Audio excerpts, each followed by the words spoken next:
Buen día. Vamos a recién empezar.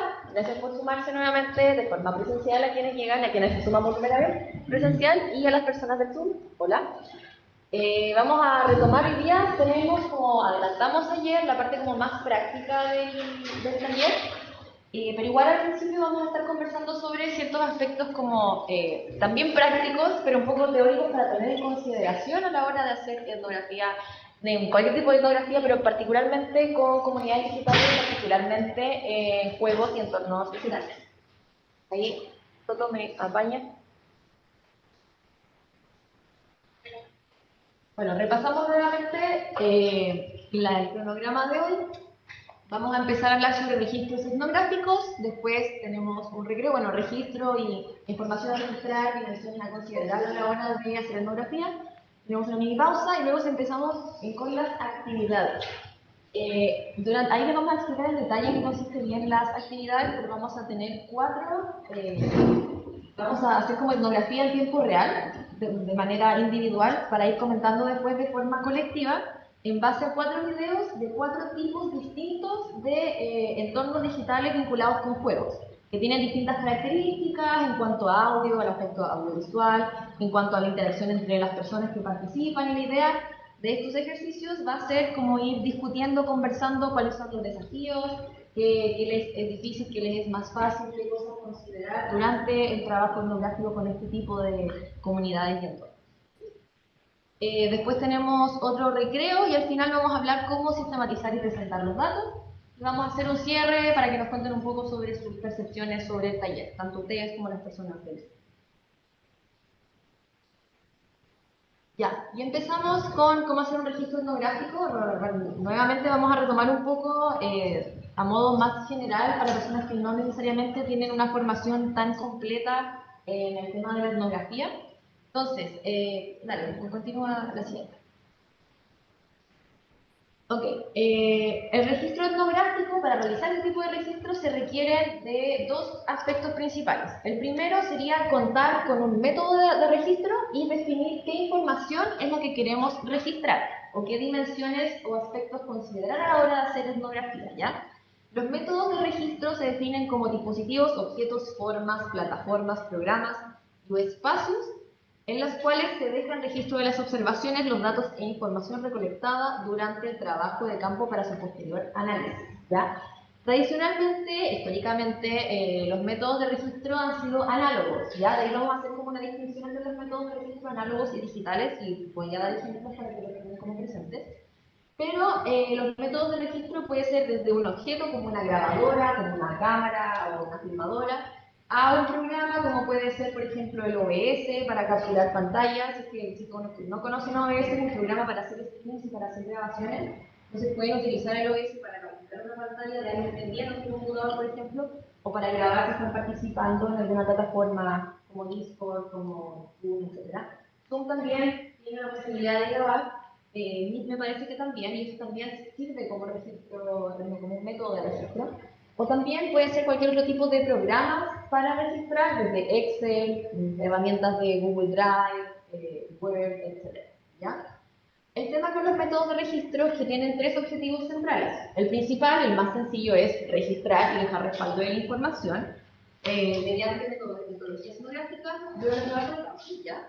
El segundo es permitir que la información obtenida a través del campo pueda ser procesada y analizada. Con esto nos referimos a que el método de registro puede sonar súper obvio, pero a veces cuando se realiza etnografía no se hace registros en el momento oportuno, y eso después, como la memoria es frágil a veces, dificulta la posibilidad de tomar lo que pasó durante el trabajo de campo y generar análisis o reflexiones que sean significativas, ya que no hay un respaldo sobre lo que se vio, sobre lo que se vivió, sobre lo que se conversó, etc. Finalmente, la tercera función de los métodos de registro es servir como insumo para la presentación de los datos, ¿ya? Por ejemplo, si ustedes quisieran realizar una presentación de su descripción etnográfica que sea de índole audiovisual, ahí, por ejemplo, va a ser súper importante el método de registro que tengan, que se vea bien, que sea de calidad, etcétera, por ejemplo. Entonces, a veces, el método de registro puede ser definido por la forma en la que se quiere presentar los datos, ¿ya? Para definir los métodos de registro la verdad es que hay que pensar en varias cosas. Por un lado, pensar en cuál es el más práctico en cuanto al tema que están trabajando, porque por ejemplo puede tener mucho sentido si están jugando online o están haciendo observación participante o no participante en un juego online, a lo mejor va a ser muy buena idea hacer un registro audiovisual, porque así después van a poder revisar completamente el video y poder en el fondo revivir el momento del trabajo etnográfico de forma asincrónica, pero se van a mantener las interacciones. Tal vez no va a ser tan sensato en ese momento hacer registros análogos en un cuaderno, porque a lo mejor se va a perder su tiempo. Ahí depende de qué es más práctico. Aparte de que es más práctico, si ya están en el computador, apretar un botón para grabar y estar ahí haciendo anotaciones como anexas o accesorias a lo que se está viendo, además del video, como para fomentar el análisis y la reflexión posterior y tener como mayor información y potenciar lo que se va a trabajar posteriormente.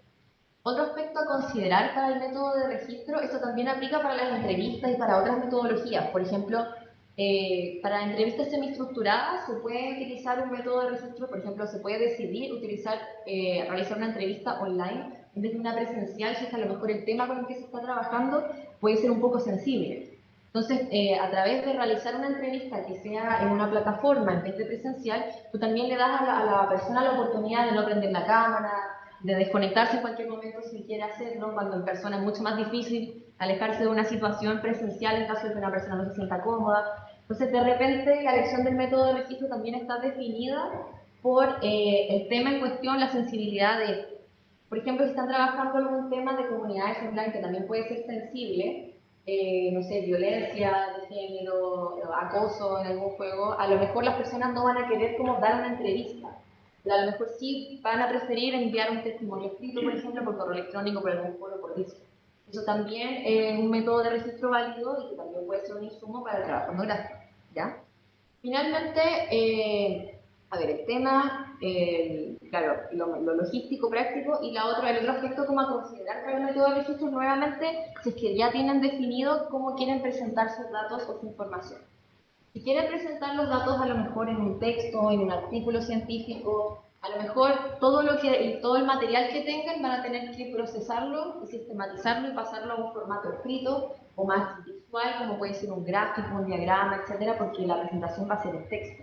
Pero a lo mejor, a priori, pueden definir un método de registro si quieren hacer una presentación de su descripción etnográfica más audiovisual, que como les decía previamente, permita generar un insumo que sea de buena calidad, que incorpore como las mismas declaraciones de las personas en audio, que se puede vincular con imágenes, ahí cuando se realiza una presentación audiovisual en realidad se puede como tomar desde un punto de vista mucho más artístico y estético de una forma diferente a lo que es un texto, un documento o un artículo. ¿Aquí hay dudas? ¿En el chat hay dudas? ¿O estamos bien? Todavía no veo dudas. Sí, igual podríamos quizás comentar algunos de nuestros métodos de registro. En la siguiente tengo ejemplos.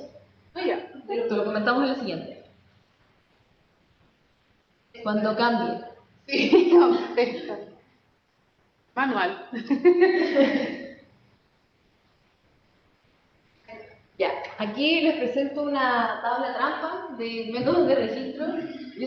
Como mi estudiante de repente es como, métodos de registro, ¿cómo entiendo eso? Sí, mira, esta es tu tabla trampa. Aquí tienes ejemplos de métodos de registro, según si son análogos o digitales, ¿ya? Y de qué formato registran la información, ¿ya? Entonces, por ejemplo, si quieren algo análogo para registrar texto, puede ser un cuaderno, una libreta de notas, lápiz, papel, etc. Y puede ser en digital, tendríamos Word, Google Drive, Excel, blog de notas, etc. ¿Ya? Por ejemplo, si quieren registrar audio en formato análogo, tenemos una grabadora antigua, análoga, común y corriente. También la grabación de audio en el celular cuenta como análogo porque es un dispositivo, no es una plataforma, ¿ya? Y en cuanto a digital, tenemos lo que yo les mencionaba, videollamadas, Zoom, Meet, OBS, Studio, etc. En cuanto a grabación audiovisual, en formato análogo tenemos cámara de video, grabación de video celular. En el caso de que hagan etnografía, también pueden grabar la pantalla, por ejemplo. O si están haciendo etnografía con jugadores, como presencialmente, también contaría ocupar el teléfono para grabar a las personas jugando, por ejemplo. O también pueden ocupar la cámara del computador para grabar a las personas jugando. Eso sería digital. En cuanto a Método de registro audiovisuales digitales, tenemos aplicaciones de videollamadas, OBS, por ejemplo, guardar videos de YouTube, descargar videos de YouTube, descargar videos de Twitch, también podría ser. Ahí el tema del consentimiento es otro tema que conversamos en detalle ayer, pero también es una alternativa. Y finalmente, en cuanto a fotografía, análogo tenemos la cámara fotográfica, la fotografía en celular, en otros dispositivos como tablet, etc. Y en digital tenemos las capturas de pantalla, que pueden ser, por ejemplo, si se hacen análisis de redes sociales, la captura de pantalla de lo que pasa en Twitter, de lo que pasa en Facebook, o a lo mejor de lo que está pasando en un juego. Si analizan juegos de rol como yo, el movimiento, por ejemplo, si se utiliza una plataforma como Roll20, es como un tablero. Entonces ahí sí se pueden tomar efectivamente capturas de pantalla de momentos específicos. En un juego que sea como sincrónico o más rápido es más difícil. Pero las capturas de pantalla, por ejemplo, si van a hacer una presentación de resultados escrita, sí pueden servir para ir mostrando lo que está pasando en el juego, de repente, para complementar el texto. Entonces, si nos cuentas sobre tus métodos de registro. Yo hice muchas cosas. No te das cuenta que ocupaste mucho. No. ¿Qué hice yo? Yo, bueno, como mi investigación fue 100% online, yo utilicé todo método de registro digital. Escrito Word, tengo muchos archivos de Word, tanto de las observaciones de streaming como también de análisis posteriores de las entrevistas y la transcripción de las entrevistas. Para las entrevistas particularmente usé OBS, y ahí, bueno, hice las entrevistas en Discord y eso después lo grabé en OBS, pero de todas maneras ahí también está la posibilidad de que si no querían presentar su rostro no hay ningún problema. De hecho, uno de los participantes no quiso mostrar el rostro, y en esos casos igual fue interesante usar, al menos en esta ocasión, Discord, porque de repente dentro de la misma entrevista los mismos chicos me daban como, oye, mira, yo uso esta playlist para escuchar mientras estoy jugando. Entonces me la mandaban y como tenía el chat ahí mismo. Entonces me iban llegando como los registros, fotografías, cosas que ellos mismos me entregaban. No usé video en el caso como de yo registrar video porque Twitch registraba por mí, técnicamente. Así que yo usé ahí como revisión de Twitch. Lo que sí hice fue sacar pantallazos de algunas imágenes o escenas que me parecieron relevantes y también del entorno de Twitch, en este caso, porque igual era parte como de la observación. Lo que sí, bueno, ahora con el tema de la autonografía estoy haciendo análogo, obviamente, como que me fui a la antigua. Pero de todas maneras, de repente grabo. Cuando estoy en la calle caminando, se me ocurren cosas, igual tomo el celular, me pongo a grabar en audio. Y hay un método de registro que no está aquí, que yo hago mucho, yo dibujo. Ah, también. No, pero claro, no es texto, pero es parte del cuaderno. Claro. Sí. Entonces, como es parte de la vida. Claro, en mi caso, el agarrar el cuaderno y hacer un sketch rápido también yo creo que es un dato súper relevante, sobre todo porque tiene ese juego interesante de poder dibujar algo y ponerle un texto, un diálogo, entonces inmediatamente identifica también personajes y identifica algo. Y al menos a mí se me ha hecho muy linda esa mezcla como del estudio etnográfico con la beta del dibujo, que me encanta, y sobre todo el tema de sketch muy rápido. En mi caso, bueno, he hecho muchas investigaciones de distinto tipo, pero específicamente sobre juegos de rol. La investigación que desarrollamos con unos colegas era en base a etnografía sincrónica de sesiones de mesas de rol online. Igual, bueno, después lo vamos a hablar un poquito más adelante, pero para nosotros lo más difícil es registrar los distintos niveles de análisis de una sesión de rol. Porque está lo que dicen los personajes, lo que dicen los jugadores, hay distintos como niveles de información. Entonces lo que hicimos nosotros fue ocupamos Word como procesador de texto y participamos sincrónicamente con las mesas y realizamos observaciones sincrónicas, pero después también grabamos el audio, obviamente todo con consentimiento avisando, y después nos reunimos en conjunto a escuchar el audio en conjunto. Entonces ahí íbamos complementando las observaciones y le poníamos pausa e íbamos como comentando ideas y anotando. Y cuando como que generábamos reflexiones, además de anotar, nos grabábamos, como para guardar ese insumo de las ideas que iban saliendo, para aportar al ejercicio etnográfico, o sea, perdón, reflexivo y analítico, para la descripción etnográfica. Y además, esto lo complementamos con entrevistas semiestructuradas que se fueron realizadas por mí, por Zoom, por Discord, por todas, y en este caso grabamos el audio también, obviamente avisándole a las personas. Y ahí transcribimos toda la información. Eso ya no es tanto método de registro, es más como método de cómo sistematizar la información. Por ahí transcribimos la información para el posterior análisis. Así. Y hay un comentario de Alfonsina que dice dato de color. Hace poco en la revisión de un artículo le dijeron que poner capturas de pantalla no era adecuado para el ámbito académico. Curioso, porque en el último manual de APA, APA 7, aparece como cita fotografías de WhatsApp. Y si APA lo pone, y aparentemente académicamente APA es como la RAE, entonces sí se puede. Pero qué mal que no me metieron poner capturas de pantalla, porque en el caso de comunidades digitales, entornos digitales, al final es lo mismo que una fotografía en terreno presencial. Sí, yo creo que ahí depende un poco dónde se envía el manuscrito. En mi caso, cuando tengo esa duda, lo pongo en anexo. Sí. Ahí Alfonsina vio que el dato le sirve. Voy a compartir el manual de APA, que uso yo por lo menos, para si te sirve para justificarlo próximamente. Y lo comparto. Porque al menos que, bueno, estuve revisando el último manual de APA, APA 7, y como se actualizó bastante, muy genial. Respecto a las capturas de pantalla, las presentaciones, estas cosas, entonces en realidad su comentario lo voy a compartir. Igual es importante considerar, nosotros no hemos hablado de cómo el tema de presentarlo, bueno, tampoco queremos hablar mucho del enfoque academicista, pero en este caso, claro, al menos en psicología se publica siempre en APA, depende también de las revistas, y APA es la piedra en el zapato de todos mis estudiantes, entonces es un ejercicio que hay que hacer bastante, pero es bastante útil justamente para este tipo de cosas, porque uno puede, APA te enseña cómo subir imágenes en un cuadrito y poner la información relevante, y por eso yo creo que uno puede presentar los datos. Pero me imagino algo así como, no puedo presentar el pantallazo, pero puedo sacar un pantallazo de un gráfico. Sí. Es un poco lo mismo. Mecánicamente, metodológicamente, Sí, es lo mismo. Un gráfico a un juego es lo mismo. Sí, y yo he visto muchos papers que presentan pantallazos e imágenes de los juegos mismos que están estudiando, y si no tuvieran esos pantallazos, la descripción no sería la misma. Ojo que aprovecho de contarles como una anécdota. Una vez participé en un taller sobre etnografía digital académica.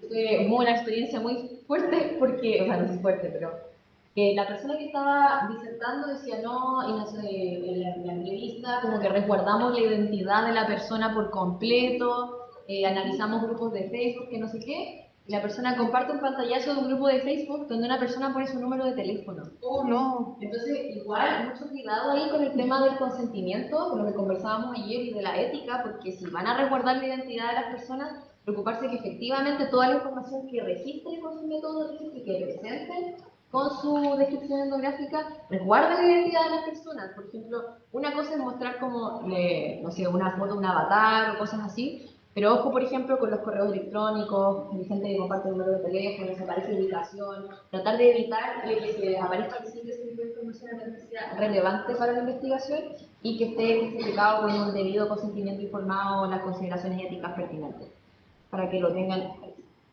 ¿Cambio? Esto igual es como más introductorio para las personas que ya han tenido cursos de etnografía, para lo mejor lo conocen. Yo muy indignada porque esto deberíamos verlo en primer año de antropología y obviamente que a mí no me lo pasaron, entonces lo aprendí posteriormente. El método PATE, la gente que come paté se va a acordar porque es como paté y paté, también planteado por Rosana Web, que se la enseñé ayer en la traducción. Es una palabra para recordar la información a registrar durante una aproximación etnográfica, como la información básica en general, como marco en general para registrar la información. Primero tenemos la P, que son las personas. Respecto a las personas, ustedes indican con quiénes se están relacionando, a qué comunidad pertenecen, por ejemplo, pueden describir qué características tienen en base a una propia percepción, lo que dice la teoría, por ejemplo, lo que dicen los mismos miembros de la comunidad, qué roles tienen, qué relaciones hay entre las personas, qué relaciones tienen ustedes con las personas en cuanto a relaciones políticas, en cuanto a verticalidad o horizontalidad, en cuanto a lo que conversábamos ayer un poco de ustedes son parte de esta comunidad o no, también las personas entran ustedes también, desde qué lugar inicia la investigación, independiente de que sea una etnografía es otra cosa, pero la etnografía igual tienen que empezar diciendo, sobre todo si van a trabajar con un tema que les es cercano, que les gusta, cómo se relacionan ustedes con las personas y con la comunidad y con el grupo humano con el que están trabajando, ¿ya? También se pueden indicar como las relaciones como políticas y simbólicas de cierto modo, por ejemplo en los juegos, no sé, si hay como estas típicas como guild en algún juego online, hay una persona que tiene un rol como más mayoritario o más importante, también indicarlo. Por ejemplo, si ustedes o alguna persona que entrevistan con quien trabajan tiene como una apreciación podríamos decir política de, no sé, yo no juego este juego por esto, eso igual entraría como dentro de las personas, de las características y opiniones de las personas. Después, en la A tenemos las actividades. Las actividades se entiende como el registro de qué es lo que está pasando, qué están haciendo las personas, qué están etnografiando, cuál es el fenómeno cultural o la práctica o lo que están etnografiando. Si están etnografiando el juego, lo más probable es que sea como el mismo juego, o puede ser también la actividad principal, la interacción de las personas, las formas de jugar, las formas en las cuales las personas van cambiando el juego, por ejemplo, crean su propio modo de juego. También puede ser dentro de las actividades, en el caso del juego yo agregaría también describir los entornos, ¿ya? Porque, bueno, aquí se habla como de los espacios, pero en las actividades de repente es importante describir los entornos respecto a las plataformas, respecto a por dónde se comunica la gente, en qué formato, en qué medio, etc. ¿Ya? Los tiempos, en la etnografía tradicional se refiere a, por ejemplo, qué día se realizó esto, qué día nos unimos, qué día se hizo la entrevista, por ejemplo. Los tiempos en entornos digitales, en comunidades digitales, tiene como otra importancia, porque los tiempos en entornos digitales, primero está el tema de cuándo ustedes hicieron su observación o su aproximación etnográfica, las fechas en las que la realizaron, los días, las horas que estuvieron observando, jugando, por ejemplo, etc. Pero también los tiempos, en el caso de las interacciones en comunidades digitales, tienen que ver con el tema de la sincronía, la asincronía y la sincronía en las interacciones. Por ejemplo, establecer si ustedes participaron de forma sincrónica, si fue asincrónico, y si están a lo mejor analizando las interacciones entre las personas o las comunidades, sí va a ser relevante indicar cuál tipo de interacción es inmediata como en respuesta a algo y cuál se produce como con una mayor distancia en el tiempo, por ejemplo. Finalmente, en el método tenemos los espacios. Que los espacios es todo, puede ser el espacio físico en el que las personas juegan, por ejemplo en el computador, un foto que a lo mejor realiza el juego cuando las personas están jugando, el cuerpo, el espacio físico con el que juegan, el setup, la consola, el celular, como los materiales, digamos, pero también por otro lado los espacios son los espacios virtuales, los entornos. Si están haciendo una etnografía in-game, a lo mejor va a ser relevante describir cómo se presenta el ambiente del juego. Por ejemplo, ¿qué clima hay en el juego? ¿Hay clima? ¿Qué construcciones hay? ¿Hay construcciones? ¿Qué uso del color, uso de la imagen? Ahí cobra mayor relevancia el tema de la estética y de las representaciones visuales. Y a lo mejor aquí también pueden incorporar como cierto simbolismo, por ejemplo, no sé, no sé si conocen el juego, a lo mejor una referencia muy oscura, el Alice Madness Returns, ¿lo conocen? Muy bueno. Ese juego, por ejemplo, en el tema del ambiente y el espacio, cuenta mucho la historia, bueno, en general muchos juegos cuentan historia también a través de los entornos, a través de lo que se muestra. Ese juego en particular, en cada distinto escenario, se trata de representar hay, como distintas culturas, distintos como lugares. En un escenario en particular, ella, el personaje principal, ocupa como un traje como de inspiración oriental. Y es súper interesante porque en el espacio hay como, se trata de mostrar cómo son las sociedades de origen oriental. Entonces, por ejemplo, hay como pobladores chiquititos que son hormigas en Uganda. Entonces, como que ahí uno empieza como a pensar en qué se está diciendo sobre las sociedades orientales. Por ejemplo, hay hartas partes que son como tableros de ajedrez. ¿Ya? Entonces, como ya, el ajedrez tiene que ver con Alicia en el País de las Maravillas, pero también tiene que ver con una forma de juego o una práctica súper como estructurada. Las hormigas son una sociedad como súper grande, como un grupo animal con insectos súper como organizados. Encima son de origami, que también es como una práctica oriental. La descripción del espacio toma como otra importancia completamente en el tema de los juegos. ¿Ya? Sí, a mí me gustaría agregar un ejemplo que para mí fue como muy representativo del tema de los espacios pero asociado a la música. Yo tuve uno de mis participantes, él es músico y él hizo todo un análisis en una de las entrevistas y una narración en función de cómo la música impactaba en la historia y en toda la narrativa del Dark Souls. Y él, pero había jugado como muchos juegos de Dark Souls y él me hacía el link de cómo la música del primer juego resonaba en el jefe del último juego. Y ahí hacía como esas mezclas. Y era muy interesante cómo daba cuenta al final de cómo toda esa atmósfera que se jugaba en los primeros juegos se representa en el último, después todo vuelve a caer en el... Y al final, claro, el juego no es solamente un iniciar y terminar, sino que vuelve al inicio. Entonces, es bien bonito también eso cómo afecta el tema de la música en los juegos, sobre todo en los videojuegos que tienen esa capacidad también de integrar la música. Claro, lo veía también en función, por ejemplo, del Minecraft, que el Minecraft tiene esta música como muy tranquilita en momentos muy random, pero de repente son muy cercanos, como que aparece, no sé, uno se pierde en la montaña y después aparece en su casa y aparece justo la música tranquila de cuando aparece la casa en un atardecer, es como muy preciso. O de repente pasa que uno está jugando, cavando y sale un ruido súper fuerte y como que uno se asusta, como ¿qué pasó aquí? Entonces en ese caso, claro, el aspecto auditivo es un dato sumamente relevante. Ahí igual agregar, por ejemplo, en los juegos de rol, claro, tiene razón en mencionar la música. En los juegos de rol en particular pasa que los jugadores o la persona que hace el narrador elige la música de repente.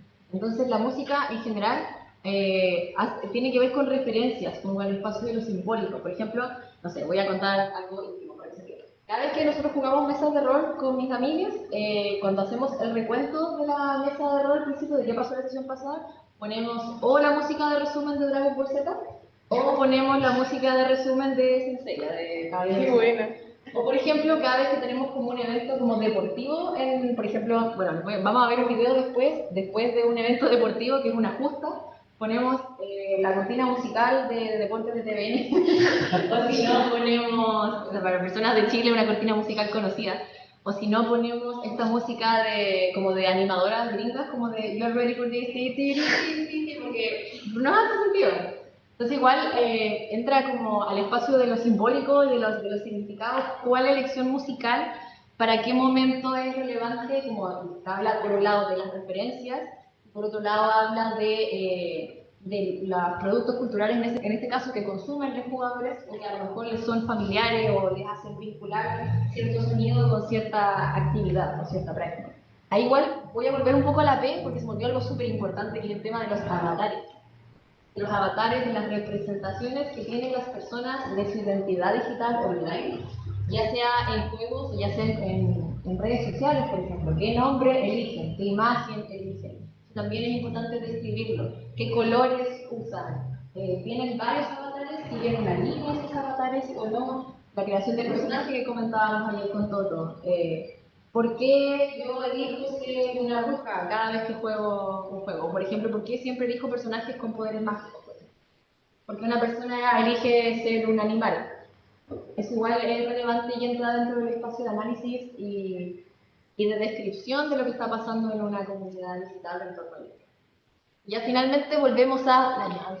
No se les puede olvidar que, de hecho, a mí esta parte la puse yo, porque cuando ustedes leen sobre el método Pate en el libro de Rosana Huber, hay un capítulo sobre reflexividad, pero como que ella no relaciona el método Pate como de análisis con la reflexividad. Y a mí me parece súper importante, sobre todo cuando comenzamos a describir, como yo les decía, el tema de las personas, qué relación o vinculación tienen ustedes con la comunidad, con el juego, con el entorno, etcétera, y cómo ustedes van analizando cada uno de estos elementos, porque como veíamos ayer, ustedes también son parte de una cultura o se asocian con distintos grupos culturales, y es importante hacer la distinción entre esta es una apreciación mía como persona que investiga o estudia o analiza, y esta es una apreciación de las personas, de las comunidades. Es súper importante generar esa distinción y tratar de entender por qué se generan esas definiciones y esas apreciaciones, tanto las personales como las de los grupos humanos con los cuales estamos. Me hace mucho sentido esto último que estás hablando porque es lo último que escribí en mi autobiografía. Sí, que justo cuando estaba hablando, porque estoy escribiendo toda la parte de lo que les comentaba de este como personaje animal y todo lo que significa como la exploración de lo salvaje. pero parto justamente reflexionando respecto a lo importante que ha sido la selección de personajes y salirse un poco del sesgo de cómo uno crea su personaje en función de uno mismo. Y ahí se me hacía muy relevante un ejemplo que yo partía mencionando, que cuando yo partí jugando rol, una de mis amigas que estaba jugando con nosotros tenía un personaje que era como el ideal. ¿Sí? Era como la mujer esbelta, era una high elf, que es como lo máximo de lo máximo en términos de raza, una guerrera sumamente hábil. De hecho, era la que tenía las mejores cosas en el juego. Y a mí, yo veía este personaje y al mismo tiempo veía a mi amiga y era como, no compatibilizan en absolutamente nada. Entonces, ahí caí, por ejemplo, en esta primera lectura, en sesgo, que también se reproduce mucho en la academia, de que uno se crea un personaje pensando en los ideales que no tiene y que quiere ser. Y después, claro, justamente ahí viene la parte como de la reflexividad en torno a este personaje y ahí empiezo a indagar un poco más en, bueno, ¿por qué yo no tendría esto mismo con mi propia creación de personaje? ¿Qué pasa con los personajes que yo represento? ¿Son tan lejanos a mí o también cumplen con ciertos ideales? Y ahí entonces como que gracias a ese proceso de reflexividad se va disipando un poco el sesgo y ahí va integrándose un poco más esta reflexión de, bueno, ¿por qué no es simplemente una exploración de una forma de ser? ¿Y por qué ella no es, por qué ese personaje no es también ella? ¿Por qué lo divido? Entonces, en ese aspecto me parece que es sumamente relevante el integrar también el aspecto, sobre todo en este caso, claro, en la autonografía respecto a la reflexividad, porque nosotros también tenemos ideas, sesgos constantes respecto a las personas y claro, no caer en decir, bueno, ¿por qué lo mío está bien y lo de ella está mal? ¿Tienen aquí alguna duda, pregunta, comentario, quejas? También pueden hacer quejas, no hay problema. Bueno, hablar sobre la ortografía como método, en el caso de ti, vos creo que estás analizando tu propia experiencia, igual que habría, por ejemplo, ahora ya como estás analizando tu trayectoria, pero ahora preguntarle a tu amiga como sobre el tema, ¿podría incluir esa ortografía como para solventar tu duda, resolverla de por qué escogí la alfa? Yo creo que sí, no se me había, o sea, quizá esa situación es media compleja porque es como demasiado personal. Y me es como difícil pensar en llegar como, oye, ¿sabéis que pensé esto de ti? ¿Me podéis contar por qué? Como es raro en ese caso, pero es muy personal, es una amiga muy cercana, entonces como esa idea que uno tiene, claro, quizás eso podría ayudar mucho más a mejorar la amistad, o podría desarmarla completamente. Claro, es un poco complejo en eso, pero yo creo que o sea, se puede preguntar y se puede integrar eso también, porque justamente es parte de, claro, la autonografía no significa que yo estoy solamente observándome a mí, justamente esa interacción de entender, bueno, por qué ella genera esta idea idealizada, ¿cierto? Puedo ir a preguntarle y ella me va a decir, no, es lo que se armó, quizás lanzó un dado y se armó al azar. Entonces, ¿y qué pasa? Sí, pues, puede pasar. Entonces, claro, puedo preguntarle y eso entra también como dato y como parte de la reflexividad de la autonografía, sin duda. Al final sigue siendo la experiencia de la persona que hace la autoetnografía y también cómo, ¿qué piensas tú de esa respuesta? Si le creíste, no le creíste, si, claro, si te parece bien, te parece mal, también eso es parte de... Sí. Voy a preguntarle algún día. Sí, preguntar cómo es esto. No, me preguntan en el chat. ¡No! Perdón. Ya. Otras dimensiones a considerar cuando hacemos trabajo etnográfico en dimensiones en entornos digitales o comunidades. Ya, primero tenemos las interacciones. ¿Ya? Las interacciones en los juegos, aquí solamente pusimos ejemplos como tipo juego, jugador, o sea, como desde jugador, personas que juegan. Tenemos primero la interacción de los jugadores con el juego. Por ejemplo, ¿qué opinión le merece a un jugador la música? Por ejemplo, el entorno digital es fácil, es difícil, ese tipo de cosas. Después tenemos entre jugadores, si es un juego online, un juego de rol de mesa, por ejemplo, ¿Por qué se juntan estas personas? ¿Cómo se tratan? ¿Se tiran garabatos todo el rato? No, por ejemplo. O si no, en un juego online como... Bueno, y estas interacciones no solamente hablar sobre la interacción misma, sino por ejemplo el vocabulario, sino como los tiempos de interacción, porque eso igual son acciones significantes en entornos digitales. Cuando alguien te responde algo, cuando tú le escribes a una persona por WhatsApp y no te responde en 3 horas, te dejo listo, es igual es una interacción que genera que es significante para ambas partes, finalmente. Después tenemos la interacción entre jugadores y la plataforma digital o física, en ese caso lo que mencionábamos previamente. Si tú estás sentado o sentada en el computador, ¿cómo te sientas? ¿Cómo te posicionas? Cuando estás jugando en el celular, si estás en el baño jugando en el celular, no sé.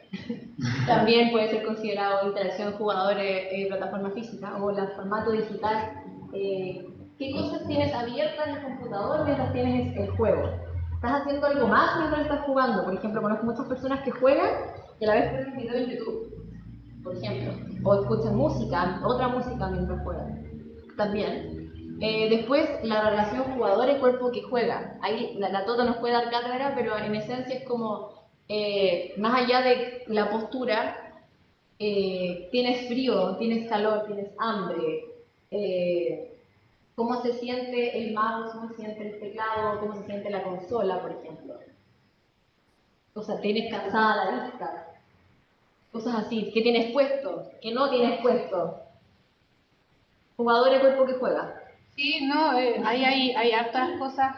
Se hace difícil finalmente en Twitch, al menos, sobre todo si las personas no presentan el cuerpo, cuando no hay cámara del jugador. Pero ahí, por ejemplo, el tema del cuerpo que juega me parece interesante o relevante considerar dentro de la observación aspectos que asumimos cuerpo. Sí, es un punto bien relevante. Asumimos cuerpo y eso se puede entender justamente en los clics que se escuchan. De repente, yo tuve streamings en los que mis participantes lo único que se escuchaba eran. Entonces, ahí yo asumo cuerpo, asumo una persona, asumo además una incomodidad en la garganta que quizás tiene pedo. Claro. Entonces, igual es bien interesante también de considerar que cuando investigamos no solamente tiene que estar lo evidente ahí, sino que también asumimos muchas cosas. Después seguimos con la relación jugador-espectadores, si es que están viendo un streaming, por ejemplo. Si es que se está produciendo un juego, por ejemplo, hay muchas sesiones de rol que se juegan, que se transmiten, por ejemplo, o que se graban y después se publican. Entonces, si bien esa instancia puede ser como en ese momento de solamente las personas que juegan, igual está pensada para ser publicada a un público. Entonces, a lo mejor se va a modular la forma en la que se habla, se va a modular el lenguaje, a lo mejor se va a hablar de forma más neutra, o no se va a hacer referencia como a chistes internos, por ejemplo, o la introducción va a tener como otra dinámica, eso igual hay que tenerlo en consideración. O, como decíamos, se hace algún tipo de análisis de streaming, la relación entre el jugador, en este caso quien streamea, y la audiencia, o quienes streamean. Si hay más de una persona streameando, ¿tienen todas las personas la misma relación con los espectadores, por ejemplo? ¿Se relacionan directamente con los espectadores? ¿Les hablan, no les hablan? ¿Reconocen cuando se conectan? ¿Hacen como, hola, o no, tal vez no? ¿Cómo es una relación? Después, claro, nuevamente el espacio físico y las interacciones interpersonales, lo que les mencionábamos, por ejemplo, los juegos de rol, no, perdón, esto se refiere a, por ejemplo, si estás jugando y tú estás viendo, estás con amigas y alguien te grita así como, no sé, Claudia, anda a apagar la tele. Por ejemplo, entonces tú empiezas a tener como cierta percepción sobre el entorno físico y las interacciones de la persona. Vive con alguna persona de su familia, por ejemplo. Vive con más personas en su casa. Por ejemplo, si están jugando, están streameando y pasa, no sé, una ambulancia. Y hay perros, por ejemplo. Es igual, da cuenta del entorno, del espacio físico y las interrelaciones personales, por ejemplo.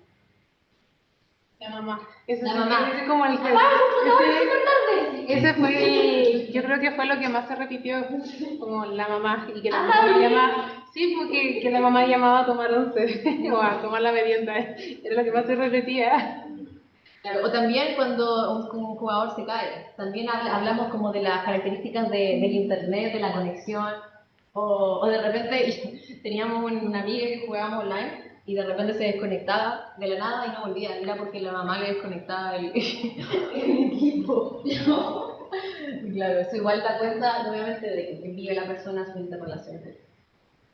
Después, nuevamente, mencionar el tema de los tiempos sincrónicos, asincrónicos, ya lo mencionábamos previamente, pero es una dimensión a considerar en particular cuando se hace trabajo con unidades digitales o que son prácticas como sincrónicas. Es muy importante considerar, como yo decía, los tiempos de respuesta, y porque eso también es una interacción en sí misma, y también cómo funcionan los juegos, si funcionan o no funcionan a lo mejor por los temas de la conexión. A lo mejor uno está esperando que un jugador, hay otro jugador online esperando que un jugador como que participe, no sé, algún jugador cargando la parte y después se cae. Hay una interacción ahí que no se dio porque no estuvo en sincronía con la sincronía del juego. Entonces, igual es un elemento a considerar. Por ejemplo, cuando, en verdad esas dimensiones se relacionan, pero por ejemplo en juegos de rol de mesa, cuando se está cargando un mapa y el mapa no se carga por problemas de conexión, entonces no se puede seguir avanzando en el juego. O cuando alguien se cae y hagamos una pausa entonces. Entonces igual tiene que ver con el desarrollo del juego, de la aventura, también de la interacción. Sí, lo pienso porque, claro, nosotros hablamos de juegos rol, juegos digitales, ¿cierto? En general. Estoy tratando de pensar también como en juegos mucho más cotidianos, y estaba pensando como el típico ejemplo de cuando el niño tiene la pelota. Ay, yo la pelota. Sí, pues, ese tipo de cosas también, como que son interacciones que pueden dar cuenta de que hay una sincronía o que falta algo. Creo que quizás hay uno de los ejemplos como más cotidianos de cuando uno era niño, es ir a tocarle el timbre a buscar el amigo y esperar a que llegue. Claro, otro ejemplo como en mesas sincrónicas, bueno, sincrónicas y sincrónicas de rol es cuando las personas están como distraídas o cansadas. Entonces ahí hay que dejar de jugar, hacer una pausa, y como ya las personas no están respondiendo al nivel que estaban respondiendo como el nivel que se espera. O por ejemplo cuando se juegan juegos de mesa y no sé, pues las personas están todas en el celular, al final a lo mejor no se está jugando como se espera o como la persona, o una persona que a lo mejor no está metida en el celular espera. Eso igual afecta a las interacciones. Entonces igual los elementos están como unidos. Y ya después tenemos los niveles de análisis. En los niveles de análisis, bueno, es más complejo, pero por ejemplo tenemos las interacciones en el mismo juego. Por ejemplo, como conversábamos ayer de todo el fenómeno ouch que golpeaba a sus compas, a sus amigos. También, por ejemplo, en juegos de rol, claro, cuando una persona habla con su personaje, eso se considera como en el mismo juego. Off-game podría ser respecto como no sé, pues, a las plataformas, al internet, a como empezar a contar otra cosa. Por ejemplo, cuando uno juega y de repente empieza a hablar, hacer terapia con sus amigos y dice como, no, pucha, me fue mal en una prueba, y empiezan como a hablar de otra cosa que no tiene relación directa con el juego. Ahí en los off-game, por ejemplo, también entra mucho el tema del espacio físico. El espacio físico, claro. Sí, ahí es bien interesante ese aspecto. Con mis amigos, un tema off-game que se hace muy presente es que a nosotros tenemos temblores. Entonces, cuando el espacio físico empieza a moverse y yo dejo de jugar, es como, está temblando. Igual es interesante esa como relación, como que ellos se van a dar una idea de, bueno, cómo es mi entorno, qué le está pasando y por qué se siente que está temblando. Una vez, bueno, una de las mesas de rol que etnografiamos, un jugador estaba con dolor de estómago y al final se fue a urgencias. Y bueno, está bien, no le pasó nada. Pero ahí fue como completamente romper lo que estaba pasando en bien para la urgencia, y todo eso al final como, oye, pero hasta yo que ni conocía a la gente fue como, oye, pero está bien. Otro día le pregunté al de él, así como, oye, está bien, no le pasa nada. Y eso también se ha considerado como ok. Después, el metajuego entendemos como referencias al juego, pero no sobre la acción del juego. Por ejemplo, cuando ustedes están jugando un juego online, cuando se juega un juego online y dices como, entonces vamos para allá, vamos a jugar, vamos a esta parte, no sé, pues vamos a grindear, vamos a hacer algo en conjunto, es sobre el juego, pero no sobre la acción del juego. En el caso del rol es como, ya, y entonces, ¿qué hacemos? ¿Entramos o no entramos a la prueba? Pucha, no sé, metajuego. O por ejemplo, cuando se habla de dinámica, o sea, como que de mecánica, perdón. Pucha, necesito subir de nivel, o como, no, tenés que pegarle con este hechizo, tienes que dispararle de esta forma. A eso nos referimos con metajuego, sobre el juego, pero no sobre la acción, la narrativa de sí del juego. sobre el mundo. El juego online, el metajuego también, bueno, requiere y se puede observar mucho cuando hay como juegos en equipo, es como, oh, estás jugando súper bien, o hoy día te está fallando, este gallo es terrible malo. El noob yo creo que es un ejemplo muy bueno de metajuego, lamentablemente ahí, justamente porque hace evidente hablar del juego, de qué es ser bueno, qué es ser malo. También en el metajuego aparece mucho el aspecto de las guías, los contenidos que son útiles para compartir. Hay personas que hacen streaming especialmente para hablar de temas en el juego. Entonces es bien relevante ahí también considerar ese siguiente nivel que es bien interesante. Están jugando, pero no están jugando para jugar, están jugando para el metajuego, de hecho.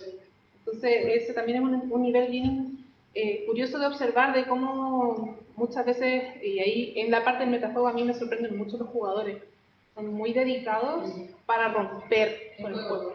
Sí. Después tenemos el tema de las referencias. Las referencias entran un poco también en el análisis y la reflexividad, pero, por ejemplo, los que yo les mencionaba, juegos de rol de mesa, con la música.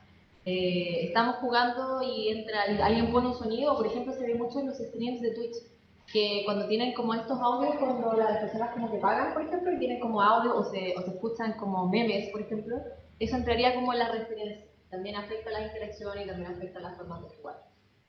Y después tenemos como otro ejemplo los diálogos creados. En el caso de Twitch, en el caso de un stream de YouTube, así como, hola amigues, amigues de YouTube, o como, oh, bienvenidos a un stream, estoy aquí jugando, gracias por venir. Son como contenidos prepensados que suceden en un momento sincrónico o asincrónico también.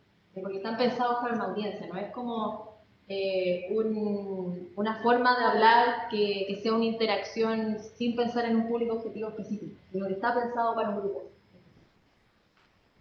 Obviamente que ponemos etcétera porque son como referenciales. Pueden haber muchos más elementos de interacciones que se les puedan ocurrir.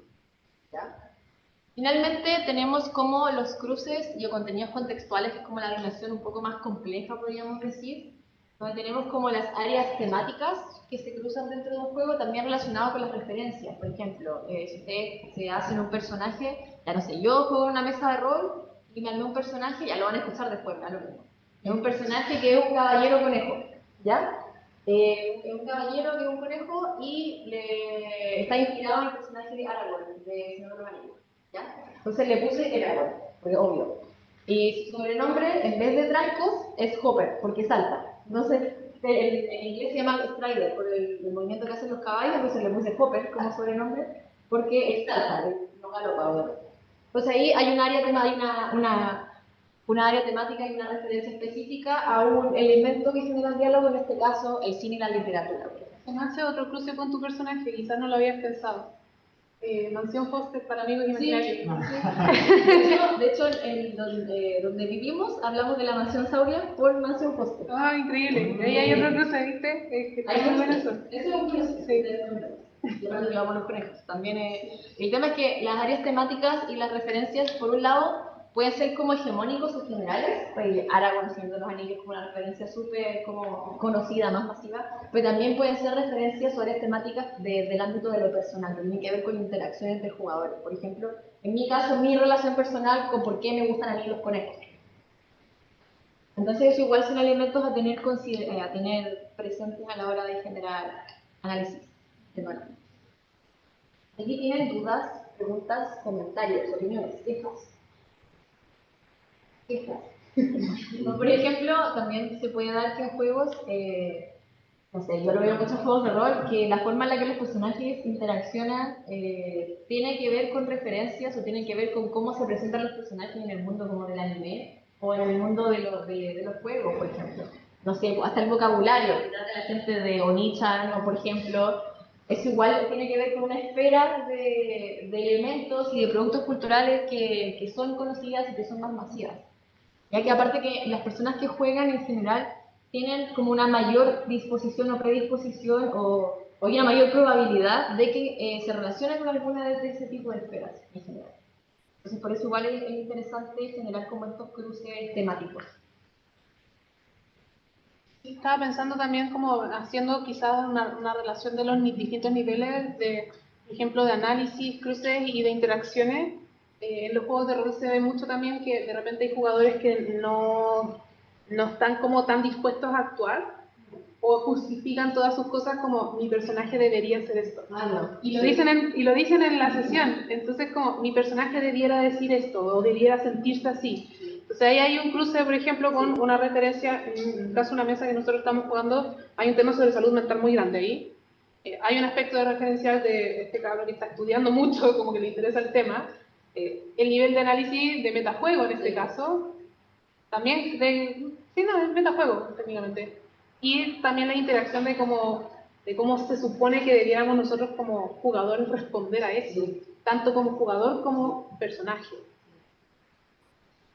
Pero sí, hay altos niveles. Es bien interesante y finalmente la idea también es entender que estos niveles, si bien los podemos observar por separado, se van a ir entrelazando una y otra vez.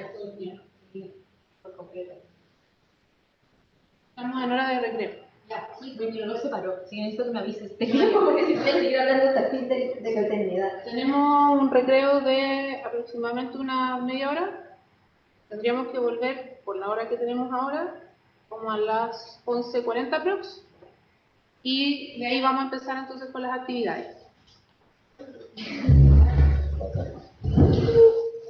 Adelante.